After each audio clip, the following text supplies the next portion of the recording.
सतगुरु सा ना कोई सगा, सोधी सी नई दात, हरिजू सा ना कोई हितू, हरिजन सी नई जात। तो सच्चा, पक्का, सदा रहने वाला, सदा सुख देने वाला अगर कोई संबंध है तो वो सदगुरु से है। सदगुरु सा ना कोई सगा। और एक और बात भाई, मुझे लगता है सच्चा और पक्का संबंध वही है जो सुख में भी संभाले और दुख में भी संभाले।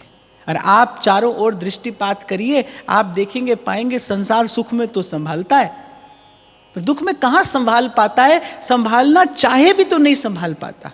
रोग हो जाए, पीड़ा हो, तो भाई अपने हिस्से की पीड़ा तो व्यक्ति को स्वयं भुगतनी पड़ती है, भोगना पड़ता है। दुख आता है तो उसे भोगना पड़ता है, भुगतना पड़ता है। तो संसार तो भाई सुख का साथी है, इसीलिए अनुभवी लोगों ने कहा है कि सुख के सब साथी, दुख में न कोई, तेरा नाम एक साचा और दूजा न कोई। लेकिन गुरु का संबंध ऐसा है, गुरु ऐसा है कि घड़ घड़ काढ़े खोट, अंदर हाथ सहारा दे और बाहर मारे चोट। वो सुख में फूलने नहीं देगा, दुख में घबराने नहीं देगा। वो भीतर से सहारा भी देगा और बाहर से चोट भी मारेगा, लेकिन केवल इसलिए कि ये जीवन सुघड़ हो जाए, ये जीवन उस साकार को धारण करने योग्य हो जाए, उस साकार का भजन करने योग्य हो जाए, ये नेत्र प्रभु का रूप का दर्शन करने के योग्य हो जाए। इसीलिए सदगुरु सा ना कोई सगा। और बड़ी प्रिय मुझे ये बात लगी कि सोधी सी ना दात, वो जो अंतःकरण की शुद्धि गुरु प्रदान करता है, वो संसार का कोई संबंध नहीं दे सकता। इसीलिए स्वामी जी कहते हैं, क्या हित कीजे साधु संगत सो, क्या मिलेगा? अरे जावे कलमश जी को। ये जो कलुषित मन है आपका मेरा, जिसके कारण वस्तु का अनुभव नहीं होता, जिसके कारण भजन की ओर मन नहीं जाता, ये अंतःकरण का कलुष ही तो है, जिसके कारण भजन की इच्छा नहीं होती, भजन की लालसा नहीं होती। नहीं तो सुख पाने के लिए कौन नहीं ललचाता। पर ये देखो, ये आश्चर्य है, और आश्चर्य का आश्चर्य है कि दुख रूप संसार में पड़ा जीव सुख सिंधु प्रभु को देख कर भी उनकी ओर नहीं आकर्षित होता। कहाँ भगवान भाते हैं आपको मुझे? जो मन को जो भाता है ना, उसका स्मरण तो मन स्वप्न में भी नहीं छोड़ता। मन जिसे भाए, मन को जो भाए उसका सुमिरन, उसका चिंतन, उसका अनुगमन तो मन स्वप्न में भी करता है, स्वप्न में भी उसका पीछा मन नहीं छोड़ता। कहाँ भाते हैं भगवान आपको मुझे? सुख सिंधु भगवान, करुणा सिंधु भगवान, रूप सिंधु भगवान, गुण निधान प्रभु नहीं भाते जीव को। यह आश्चर्य नहीं है तो क्या है? और इसका कारण क्या है? अंतःकरण का कलुषित होना इसका कारण है। और क्या हित कीजे साधु संगति सो, जावे कलमश जी को। और कबीर साहब कह रहे, भाई मेरे गुरु जैसा मेरा मीत और कोई नहीं है। उसने मुझे एक ऐसी दात दी है जो संसार का कोई संबंध नहीं दे पाया। और वो दात क्या है? सोधी सीना दात। उसने मुझे अंतःकरण की शुद्धि दे दी है। मारा गोला प्रेम का और मिटा भरम का कोट, सदगुरु मेरा सूरमा करी सबद की चोट। उसने मुझे अंतःकरण की शुद्धि दे दी है और उसने मुझे जता दिया है, उसने जना दिया है। क्या? हरिजू सा ना कोई हितू, हरिजन सी नहीं जात। उसने मेरे मन को अनुभूति करा दी है कि देख, प्रभु जैसा प्रेम करने वाला कोई और नहीं है। अगर तुझे प्रयास करना है तो प्रभु के चरणों का प्रेम प्राप्त करने के लिए ही प्रयास कर। अगर तुझे दौड़ना है तो भी प्रभु के लिए दौड़। और अगर मन को भटकना हो तो भी मैं तो कहता हूँ प्रभु के लिए ही भटके। मैं तो पहले दिन से व्यासपीठ से निवेदन करता आ रहा हूँ, भाई संसार का सुख पाके भी जीव भटकता है और प्रभु के लिए भटके भी तो परम सुख पाता है। साधु संत इन प्रेम की गलियों में भटक कर सुख पाते हैं। और संसार का सुख पाकर भी, संसार की सुख सामग्री पाकर भी जीव विषय और वासना के उन अंध मार्गों पर भटकता है, बार बार ठोकर खाता है, पीड़ा पाता है, पर भटकता ही रहता है। तो हरिजू सा न कोई हितू, और फिर कहते हैं हरिजन सी नहीं जात। और भाई ये जन्म मिला है इसका एक ही लाभ लिया जा सकता है। जात पात पूछे नहीं कोय, हरि को भजे सो हरि का होए। मन वे के जात किसे नहीं पुछनी, ओथे अमला दे होणगे नवेड़े, समझ मन मेरे भजन कर गोविंद दा। मन वे भजन कर गोविंद दा। और एक बात मैं यहाँ पर और भी निवेदन करूँगा कि ज्ञान के मार्ग से, कर्म के मार्ग से कोई तत्व की अनुभूति कर सकता है, कर सकता है, पर मुझे लगता है कि बिना गुरु के, बिना गुरु की कृपा के, क्योंकि गोस्वामी जी जब कहते हैं ना, गुरु बिन भवनिधि तरई न कोई, जो बिरंची शंकर सम हुई। मैं विचार करता हूँ कि ये बहुत बड़ी बात गोस्वामी जी कहते हैं कि ब्रह्मा शंकर भी हो, वो भी भव सिंधु से पार नहीं जा सकते बिना गुरु की कृपा के। तो मैं चिंतन करने का प्रयास कर रहा था कि क्या होता है वस्तुतः गुरु का प्रसाद। मैं आज सुबह भी महाराज श्री से ही चर्चा कर रहा था कि दो महात्मा थे, बड़े लंबे काल के बाद एक दूसरे से मिले। तो उसमें एक महात्मा जो थे वो अपने नाम के आगे सिद्ध लगाया करते थे। तो जो दूसरे महात्मा थे वो बड़े भक्त थे। उन्होंने पूछा, बोले ये जो आप अपने नाम के आगे सिद्ध लगाते हैं, कोई विशेष रिद्धि सिद्धि आपने प्राप्त किया है?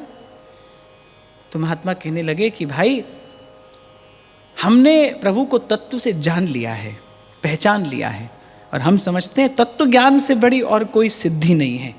तो हम तत्व ज्ञानी हो गए हैं, इसीलिए अपने नाम के आगे सिद्ध लगाते हैं।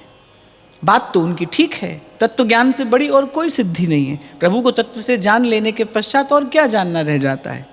पर जो दूसरे महात्मा थे, भक्त थे, तो उन्होंने कहा कि आधे ही सिद्ध हुए हैं आप। उन्होंने कहा सो कैसे? तत्व से प्रभु को जान लेने के बाद हम आधे सिद्ध कैसे हुए, और क्या जानना शेष रहा? तो उसने कहा कि आप प्रभु को जानते हैं? हाँ, हम जानते हैं। अगला प्रश्न कि क्या वो भी आपको जानते हैं? तो महात्मा मौन हो गए। इस बात की तो हमें अभी खबर नहीं कि वो भी हमको जानते हैं कि नहीं। तो उन्होंने कहा कि जीव पूरा सिद्ध तभी होता है कि जब प्रभु भी जीव को जाने। आप तो उनको जान गए, पर खबर नहीं कि वो भी आपको जानते हैं कि नहीं, वो भी आपको अपना मानते हैं कि नहीं। बक्सर वाले श्री मामा जी, वो स्वयं को श्री जानकी जी का भाई कहते थे और इसी भाव से भजन करते थे। इसीलिए उनकी विश्व में प्रसिद्धि हुई मामा जी के नाम से कि जगदम्बा के भाई हैं वो, तो वो जगत के मामा हुए। तो एक बार एक संत ने उनसे पूछा कि ये संबंध एक पक्षीय है या उभय पक्षीय है? केवल आप ही उन्हें अपनी बहन मानते हैं या वो भी आपको अपना भाई मानती हैं? तो मामा जी ने कहा कि हमें इस बात की स्वीकृति मिली है उनकी ओर से कि वो भी हमें अपना भाई स्वीकार करती हैं। तो भाई प्रभु को जान लेना मुझे लगता है कि ये आदि उपलब्धि है। पूरी उपलब्धि क्या है, पूर्ण सिद्धि क्या है कि जब प्रभु भी जीव को अपना माने। जैसे एक प्रसंग में सुनाया करता था कि जब नारद जी ने वैकुंठनाथ के निकट एक बड़ी सुंदर पुस्तक देखी तो देखा सब भक्तों के नाम है, नारद जी का नाम पहले नंबर पर है। बोले क्या है ये? बोले ये उन भक्तों की सूची है जो हमारा सतत भजन करते हैं। नारद जी ने पहले अपना नाम देख लिया, फिर जरा सा उलट पलट करके देखा, उनको तो अपना नाम देखना था कि भाई हमारी हम सूची में कहीं आते हैं कि नहीं आते। सो नाम देख लिया, बड़े प्रसन्न हुए। खूब उलट पलट कर देखा, हनुमान जी का कोई नाम नहीं है, कहीं नाम नहीं है। बोले इसमें हनुमान जी का नाम नहीं है। तो भगवान मुस्कुराए, बोले उन्हीं से पूछिए। आए हनुमान जी के पास। हनुमान जी सदा सर्वदा की भांति श्री राम जय जय राम प्रभु के नाम का कीर्तन कर रहे थे। नारद जी आए, बोले हम बैकुंठ गए थे तो ऐसे ऐसे एक पुस्तक देखी बड़ी सुंदर, सब भक्तों के नाम थे जो सतत स्मरण करते हैं श्री हरि का, आपका कहीं नाम नहीं था। हनुमान जी भी वैसे ही मुस्कुराए जैसे प्रभु मुस्कुराए थे। भक्त भगवान का हृदय तो एक होता है। तो हनुमान जी ने कहा कि हम इसलिए थोड़ी प्रभु का भजन करते हैं कि पुस्तक में हमारा नाम छपे, हम इसलिए भजन नहीं करते हैं, हम तो अपने सुख के लिए भजन करते हैं। और वस्तुतः वृंदावन के संतों को कहा जाता है भजनानंदी संत। भजनानंदी माने जैसे भजन में ही आनंद है, वो भजन से कुछ और नहीं चाहता। और वस्तुतः जब तक भजन को साधन समझा जाता है तब तक भजन का सुख है भी नहीं, तब तक भजन का आनंद नहीं है। जब तक सेवा को साधन समझोगे तब तक सेवा में सुख नहीं है, तब तक सेवा श्रम लगेगी, तब तक सेवा परिश्रम है। जिस दिन लगेगा ना कि सेवा साधन की सिद्धि है, उस दिन सेवा में सुख आएगा, उस दिन सेवा में रसानुभूति होगी। तो हनुमान जी ने कहा इसलिए थोड़ी हम भजन करते हैं कि पुस्तक में हमारा नाम छपे। नारद जी चले गए, फिर गए, पर नारद जी को संतोष नहीं हुआ इस उत्तर से। फिर गए तो अब की बार भगवान स्वयं एक पुस्तक लिए बैठे थे। नारद जी ने देखा कि ये तो कोई दूसरी पुस्तक मालूम पड़ती है। बोले दिखाइए, हमें भी दिखाइए। प्रभु ने कहा आप देखिए, अब पुस्तक खाली, आगे पीछे के सब पन्ने खाली, एक नाम लिखा था श्री हनुमान जी का। अब नारद जी ने कहा ये कौन सी पुस्तक है? तो भगवान कहने लगे इसमें उनकी सूची है जिनका भजन हम करते हैं, जिनका स्मरण हम करते हैं। तो भाई भजन के मार्ग की सिद्धि क्या है? भजन के मार्ग की सिद्धि केवल ये नहीं है कि प्रभु आपको प्रिय हो, आप भी प्रभु को उतने ही प्रिय हो। ये वस्तुतः भजन के मार्ग की सिद्धि है। और मुझे लगता है भक्ति महारानी ही इतनी समर्थ है जो जीव को ये सिद्धि प्रदान कर सकती है कि जीव प्रभु का प्रिय हो जाए।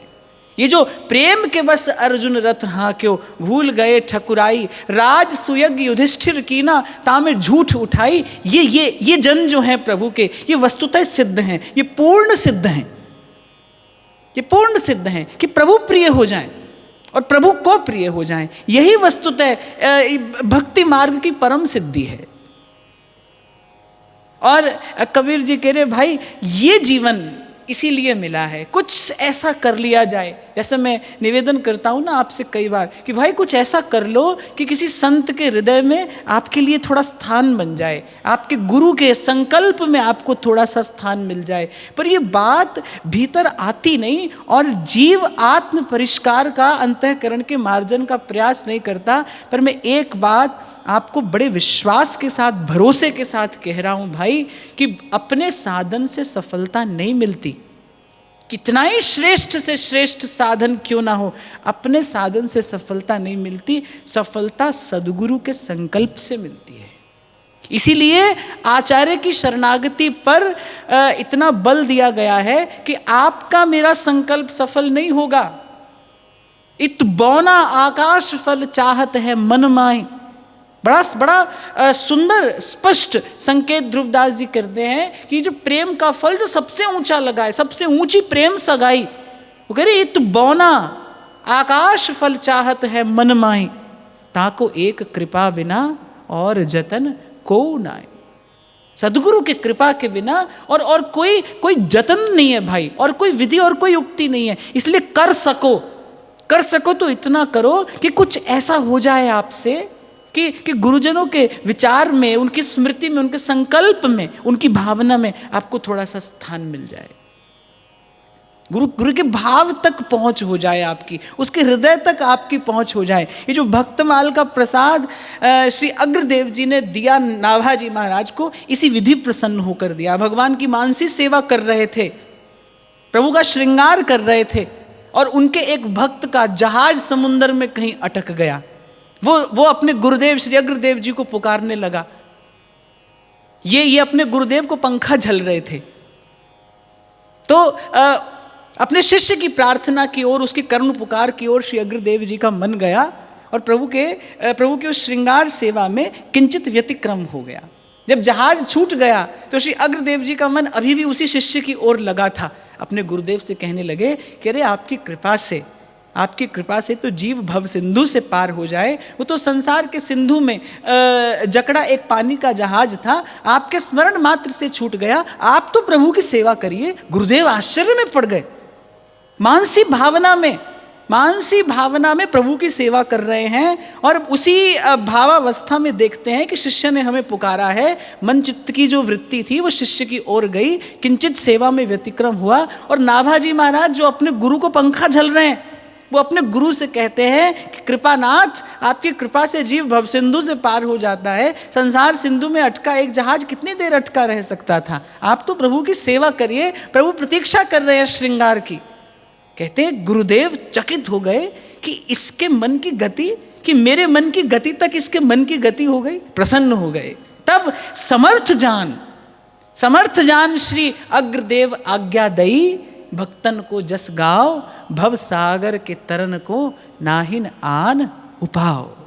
तो प्रयास करो भाई, पुरुषार्थ करो, गुरुजनों के बताए मार्ग पर चलो तो अवश्य कृपा पात्र बन सकते हो। और कृपा पात्र सोई जानिए जो आज्ञावर्ती हुए, जो आज्ञावर्ती हुए।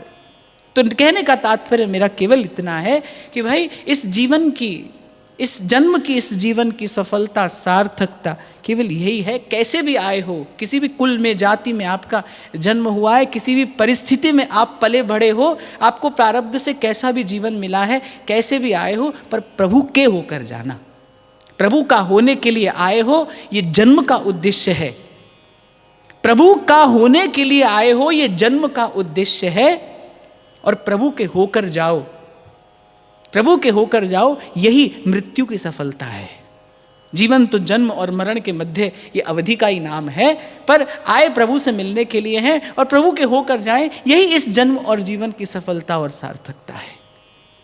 और मुझे लगता है ये जो अंतःकरण की शुद्धि है, यही प्राप्त करने का प्रयास हम इन भक्तों के चरित्र से कर रहे हैं। आज श्री नामदेव जी का चरित्र है अति पावन और अति मधुर, और हृदय को विशुद्ध भक्ति भावना का अमृत पिलाने वाला ये चरित्र है।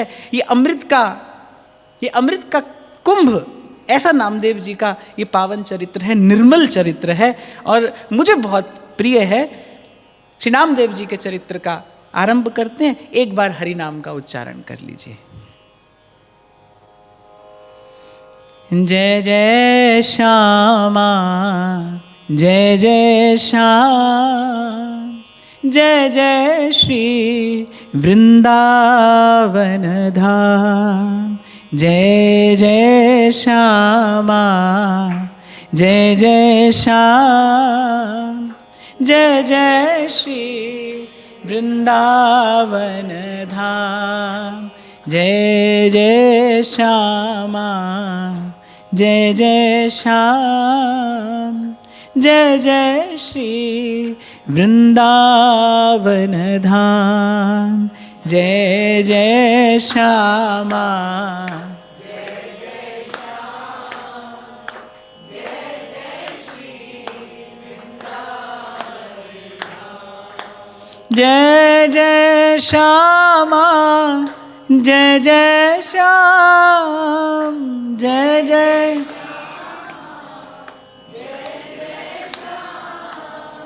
जय जय श्री वृंदावन धाम।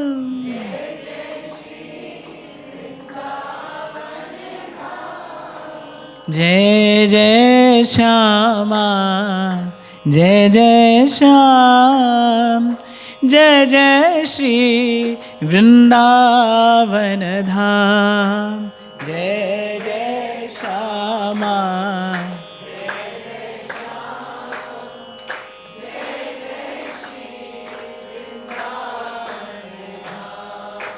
जय जय श्यामा, जय जय श्याम, जय जय श्री वृंदावन धाम। जय जय श्यामा, जय जय श्याम, जय जय श्री वृंदावन धाम।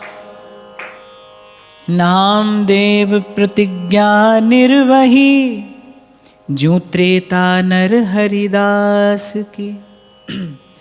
बाल दशा बीठल पानी जाके पै पियो, मृतक गौ जीवाए परचो असुरन को दियो। सेज सलिल ते काढ़ पहल जैसे ही होती, देवल उल्ट्यो देख सकुच रहे सब ही सोती। पंढरनाथ कृत अनुगजों छान सुकर छाई घास की, नामदेव प्रतिज्ञा निर्वही, जो तेता नर हरिदास की। नामदेव जी का स्मरण श्री नाभाजी महाराज ये कहकर करते हैं कि नामदेव प्रतिज्ञा निर्वही, जो त्रेता नर हरिदास की। आपका जीवन व्रत था सब में प्रभु का दर्शन करना, और प्रभु ने आपकी प्रतिज्ञा का भली भांति निर्वाह किया। प्रभु की कृपा से आपका ये शुभ संकल्प सफल हुआ, पूर्ण हुआ। सबसे पहले श्री नामदेव जी के जन्म का प्रसंग वर्णन करते हुए, उनके बाल काल की ये मधुर लीला वर्णन करते हुए श्री नाभाजी महाराज कहते हैं, नामदेव जी के नाना का नाम था वामदेव, जाति के छीपा थे, कपड़े पर छपाई करते थे, हरिदेव जी के परम भक्त थे। तो वामदेव जी की जो कन्या और नामदेव जी की माता, वो बाल्यकाल में ही विधवा हो गई, अत्यंत अल्पकाल में, गौना होने से पहले। वामदेव जी भक्त थे, संसारी पिता होता तो फिर संसार में सुख खोजने का प्रयास करता, पर भक्ति के कारण, सत्संग के कारण आपका विवेक जगा था और विचार करने लगे कि अगर पुत्री के भाग्य में संसार का कोई सुख होता तो मिल ही जाता, और वस्तुतः तो भक्त ये जान ही लेता है भाई संसार का सुख नाम की कोई चीज नहीं होती।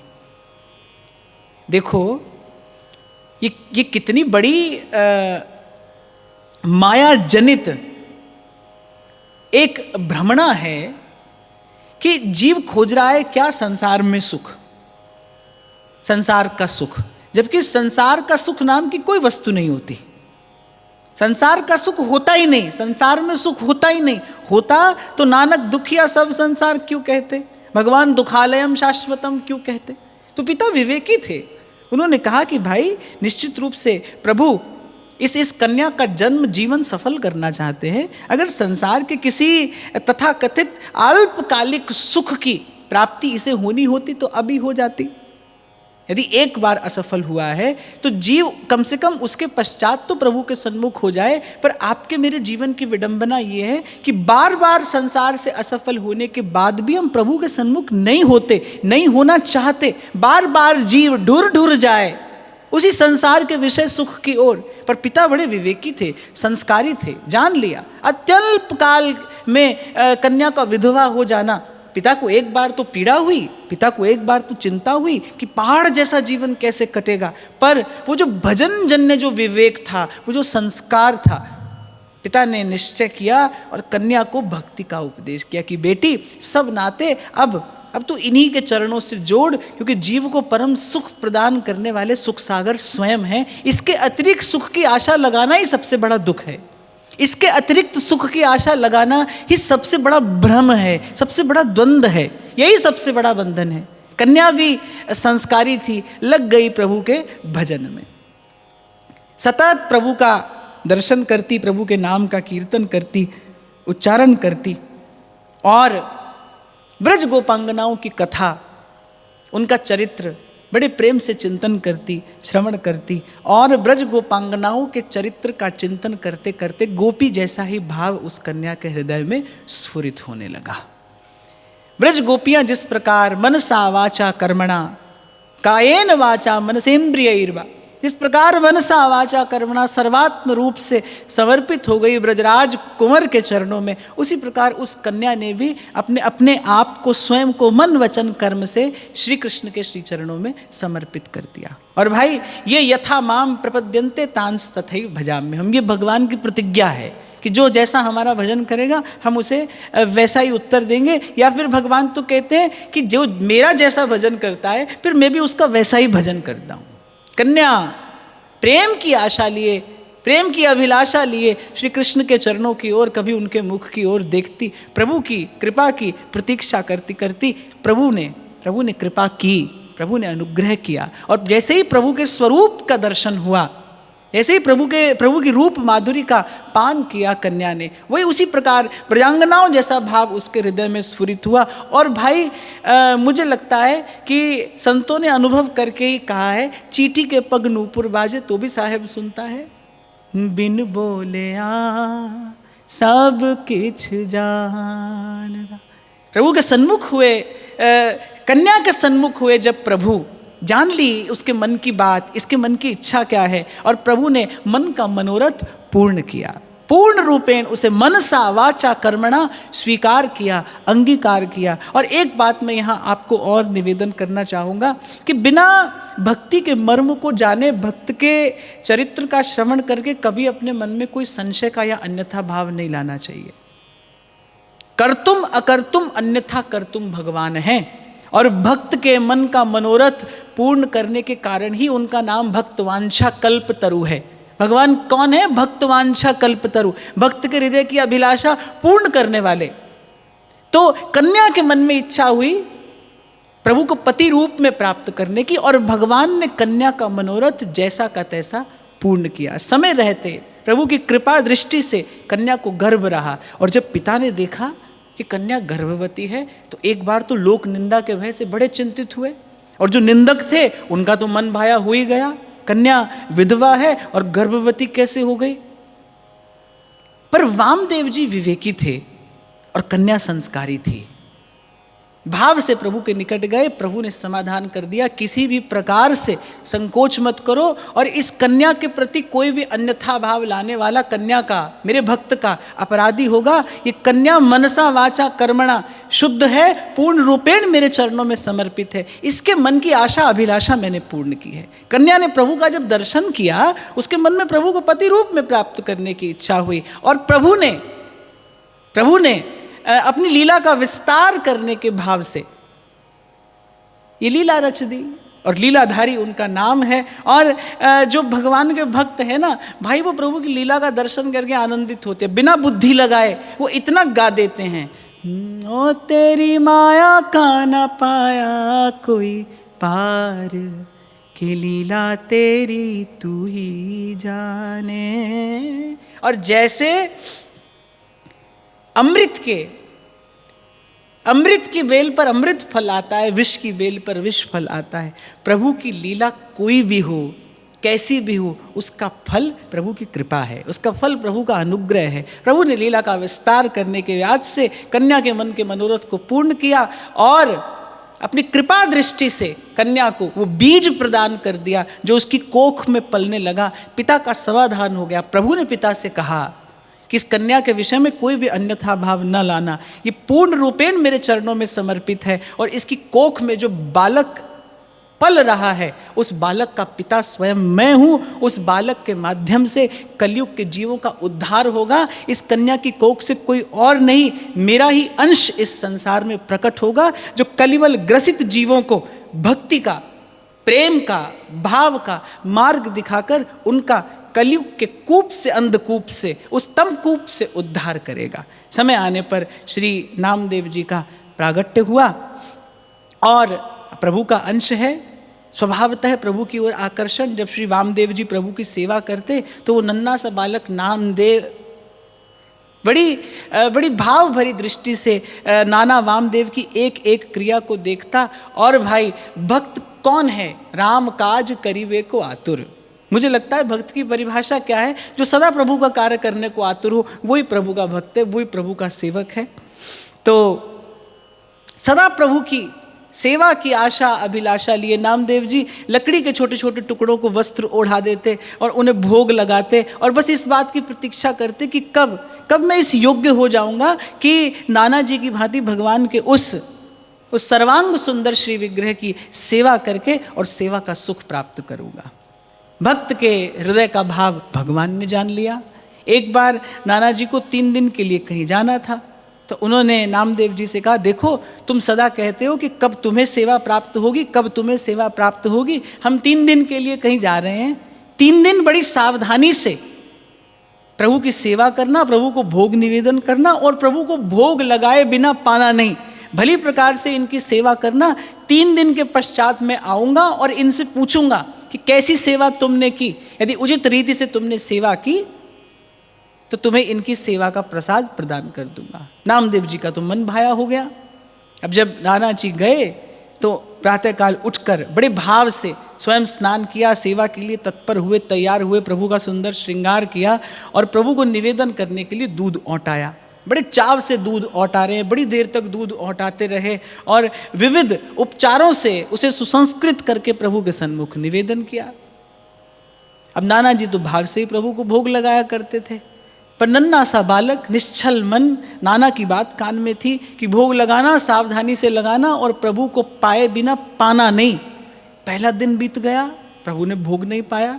दूसरा दिन बीत गया, भोग का वो जो दुग्ध का पात्र था वो प्रभु के सन्मुख रखा ही रहा। तीसरे दिन तो नामदेव जी को चिंता हुई, भाई कल वो लौट आएंगे, मुझसे पूछेंगे, स्वयं प्रभु से पूछेंगे कि किस प्रकार बालक ने सेवा की। 2 दिन से तो कुछ पाया नहीं, ये भी भूखे हैं, मैं भी भूखा हूँ। तीसरे दिन तो रो रो कर प्रभु से प्रार्थना करते हैं कि यदि आज भी आपने भोग नहीं लगाया तो मैं तो आपकी सेवा से सदा सदा के लिए वंचित हो जाऊंगा, वो कभी मुझे आपकी सेवा प्रदान नहीं करेंगे। और नन्हा सा बालक वो भाव भरी भोली भोली बातें प्रभु के सन्मुख कह रहा है। प्रभु देख देख कर मुस्कुरा रहे हैं, हर्षित हो रहे हैं, आनंदित हो रहे हैं। आधा दिन बीत गया, आज भी प्रभु भोग नहीं लगा रहे। नामदेव जी को तो बड़ी चिंता हुई, नन्हा सा बालक, और उसके मन में आया कि अब ये जीवन आपकी सेवा से वंचित होने वाला है, ये जीवन तो व्यर्थ यूं ही जाने वाला है, क्यों ना मैं इस जीवन को ही समाप्त कर दूं। निकट कटार रखी थी और स्वयं पर जैसे ही प्रहार करने लगे, करुणा सागर ने आकर हाथ पकड़ लिया। नामदेव जी ने मन में विचार किया कि अच्छा, माने छुरी दिखाओ तभी आते हैं। नन्हा सा बालक, उसके मन में ये बात बैठ गई। प्रभु आए, प्रभु को भोग लगाया, और जब श्री ठाकुर जी पीने लगे तो कहने लगे कि नाना जी तो प्रसाद दिया करते थे, अब बाकी आपकी इच्छा है। प्रभु समझ गए, थोड़ा सा प्रसाद पात्र में छोड़ दिया। नामदेव जी ने प्रसाद पाया। अगले दिन नाना जी आ गए, पूछा कि प्रभु की सेवा हुई, भली भांति हुई, भोग प्रभु को लगाया? तो नामदेव जी ने कहा भाई इन्हीं से पूछ लीजिए। वामदेव जी ने प्रभु की ओर देखा। बालक नामदेव ने सारी घटना कह सुनाई। देखिए, मैं आपसे झूठ तो नहीं कहूँगा, मैं आपसे मिथ्या भाषण तो नहीं करूँगा। लगता है कि पहले 2 दिन तो ये मुझे पहचानते नहीं थे, तो जान पहचान अधिक नहीं थी, तो पहले 2 दिन तो दूध पिए नहीं, पर तीसरे दिन मेरे हाथ से आकर दूध भी पिए और मुझे प्रसाद भी दिए। नाना जी ने जब नन्हे से बालक की ओर देखा कि तुम्हारे हाथ से प्रभु ने दूध पिया, बोले हाँ, मेरे हाथ से दूध पिए और मुझे प्रसाद भी दिए। तो नाना जी ने कहा हमारे सन्मुख पिलाओ तो हम माने। नामदेव जी ने कहा बिल्कुल ठीक है, समय हो गया है। तैयार किया हुआ दुग्ध रखा था, पात्र लाकर प्रभु के सन्मुख रखा और प्रभु को पुकारने लगे। आज प्रभु आवे नहीं। बड़ी देर तक तो नामदेव जी ने पुकारा, फिर दौड़ कर गए। नाना जी ने कहा कहाँ जा रहे हो? बोले मैं जानता हूँ ये कैसे दूध पीते हैं। फिर से सोई कटार उठा लाए, बोले प्रार्थना से दूध नहीं पीते, बोले कटार दिखाओ तो दूध पीते हैं। अब जैसे ही फिर से कटार उठाई, प्रभु को सन्मुख होना पड़ा। वामदेव जी दर्शन करके कृतार्थ हो गए। और आज भी सुबह महाराज जी एक बड़ी अच्छी बात कह रहे थे, बाल्यकाल में जिसके उर अंतर में भक्ति का बीज पड़ेगा, उसकी भावना सदा निर्मल और निश्चल रहेगी। इसलिए प्रयास यही हो कि बाल्यकाल में ही प्रभु के प्रति वो जो अनुराग है, वो भक्ति है, वो जो भाव है, उसका बीज हृदय में पड़ जाए। और मैं कहता हूँ कि जननी को, माता को इस विषय में विशेष सावधान रहना चाहिए। वो बालक को कुछ दे पाए ना दे पाए। देखो भाई, मैं एक बात आपको विनम्रता पूर्वक कहूँ, ये तो केवल एक मन का भ्रम है जो आप और मैं ये सोचें कि बालक के लिए ये करेंगे, बालक के लिए वो करेंगे। जीव अपना प्रारब्ध लेकर आया है, उसके हिस्से जो है उसमें रत्ती घटेगी नहीं, तिल बढ़ेगा नहीं। आपके मेरे हिस्से जो आया है वो आपके मेरे प्रारब्ध से आया है। बालक अपना प्रारब्ध लेकर आया है। कहने का तात्पर्य ये नहीं है कि बालक का ध्यान न दिया जाए, बालक पर ध्यान न दिया जाए, लेकिन अपने मन में ये भाव न रखा जाए कि भाई हमारे प्रयास से इसको कुछ मिलेगा। वो अपना प्रारब्ध लेकर आया है, वो भला बुरा, वो यश अपयश, वो हानि लाभ, वो सब उसके प्रारब्ध में विधाता ने लिख कर भेजा है। और मैं फिर कह रहा हूँ, न रत्ती घटेगी न तिल बढ़ेगा। सूरदास कहते हैं कर्मा की रेखा न्यारी रे होनी हो के रहे रे विधना टारे ना ही टरे। पर कल भगवत पाद श्री शंकराचार्य भगवान के चरित्र में मैंने निवेदन किया था, प्रथम गुरु माता है, बालक को कुछ और दिया ना जाए, पर भजन का संस्कार अवश्य दिया जाए, उसको भजन के संस्कार से सुसंस्कृत अवश्य कर दिया जाए। ये माता पिता का प्रथम कर्तव्य है और श्रेष्ठ कर्तव्य है, कृत कर्तव्य है ये, कि बालक को भजन के संस्कार से सुसंस्कृत कर दिया जाए। और एक बात मैं आपको और कहकर आगे बढ़ूं, सब दिया आपने, अगर आप ये देने में वंचित रह गए तो अंततः जीवन का परिणाम असफलता ही है, जीवन असफल ही रहेगा अगर भजन का संस्कार नहीं दे पाए तो। तो बाल्यकाल में वो भजन का बीज जो जो पड़ा हृदय में, वो पुष्पित पल्लवित होता रहा और फल फूल कर नामदेव जी जैसा एक अक्षय वट बना, जिसकी छांव में आज तक जाने कितने त्रिताप से तप्त जीव बैठकर और प्रभु के नाम का, प्रभु के रूप का, प्रभु के गुण का गान करते हैं, ध्यान करते हैं, पान करते हैं। नामदेव जी की भक्ति उत्तरोत्तर प्रवृद्धमान होने लगी। पंढरीनाथ के चरणों में उत्कट अनुराग, प्रभु का रूप देखे बिना रहते नहीं। नारद जी ने भक्त का एक लक्षण भक्ति सूत्र में कहा है, तद्विस्मरणम परम व्याकुल तेति। अभी 2 दिन पहले भी मैंने आपको निवेदन किया था कि कोई पूछे ना कि भक्ति की सबसे सरलतम परिभाषा क्या है, तो भगवान में आसक्ति का नाम भक्ति है। भगवान में आसक्ति हो जाए। और गोस्वामी जी कहते हैं, कामी ही नारी पियारी जिमी, लोभी प्रिय जिमी दाम, तिमि रघुनाथ निरंतर, प्रिय लागऊं मोहरा। गोस्वामी जी कहते हैं, प्रभु ऐसी प्रीति हो मेरी जैसे कामी की स्त्री में होती है और लोभी के धन में होती है। कामी सतत स्त्री का चिंतन करता है, लोभी सतत धन का चिंतन करता है। कहते हैं ऐसे ही तिमि रघुनाथ निरंतर, प्रिय लागहु मोहे राम। निरंतर प्रिय लगे आप मुझे। आप देखिए, हम स्वयं को देखें तो हमें भजन निरंतर प्रिय नहीं लगता। मैं आज आपको ये कहूं कि भाई अब ये कथा सुबह 7 बजे तक चलेगी, तो चिंता हो जाएगी ना, कैसे बैठेंगे यहाँ पर, नहीं बैठ पाएंगे। माने भजन हो, सुमिरन हो, सेवा हो, पर हम करके और फिर निवृत्त होना चाहते हैं। और ध्रुवदास जी कहते हैं, जो करे और निवरे सो सब नेम जानिए। जो करे और निवरे, जिसका जिसका आदि और अंत हो, वो सब नेम है, प्रेम नहीं। प्रेम तो न आदि न अंत, प्रेम का न आदि है और न अंत, जो अखंड धारा है, गुण रहितम कामना रहितम अविच्छिन्नम, जिसकी धारा तैल धारावत अविच्छिन्न गति से प्रवाहमान हो, वो प्रेम है। तो गोस्वामी जी कह रहे, तिमि रघुनाथ निरंतर प्रिय लागहु मोहि राम। हे प्रभु, हे नाथ, मेरी आप में आसक्ति हो जाए। और वस्तुतः भक्ति की सबसे सरलतम परिभाषा है, भगवान में आसक्ति का नाम ही भक्ति है। भगवान में आसक्ति हो जाए। तो नामदेव जी की आसक्ति है पंढरीनाथ के रूप में, और नामदेव जी सिद्ध हैं। नामदेव जी का भक्ति भाव सिद्ध है, क्योंकि केवल नामदेव जी की आसक्ति नहीं है पंढरीनाथ में, प्रभु भी नामदेव जी के बिना नहीं रह सकते। कहते हैं एक बार श्रृंगार आरती हो रही थी मंदिर में, श्री नामदेव जी जब गए तो बड़े दैन्य से भरा नामदेव जी का हृदय मंदिर के कोने में जाकर कहीं छिपकर खड़े हो गए, और भगवान के नेत्र व्याकुल हो रहे हैं। माता रुक्मिणी ने पूछा, प्रभु के नेत्र किसको खोज रहे हैं? तो प्रभु ने कहा, नामा आया है, दिखाई नहीं पड़ता, नामदेव का दर्शन नहीं होता। तो माता रुक्मिणी ने कहा, अरे आया है तो सन्मुख आ ही जाएगा। तो भगवान ने कहा, आप हमारे भक्तों का स्वभाव नहीं जानती, हमारे भक्तों को हम जानते हैं। वो तो दीनहीन किसी कोने में पड़ा विचार करता होगा कि क्या मुख लेकर मैं प्रभु के सन्मुख जाऊं। भगवान व्याकुल है उसे देखने के लिए, अकुला रहे हैं प्रभु। इसी प्रकार एक बार ज्ञानदेव जी तीर्थ यात्रा को जा रहे थे। नामदेव जी उनमें गुरु बुद्धि रखते थे, गुरुतुल्य उनको मानते थे। ज्ञानदेव जी तीर्थ यात्रा के लिए जा रहे थे, नामदेव जी से कहा, तुम भी हमारे संग चलो।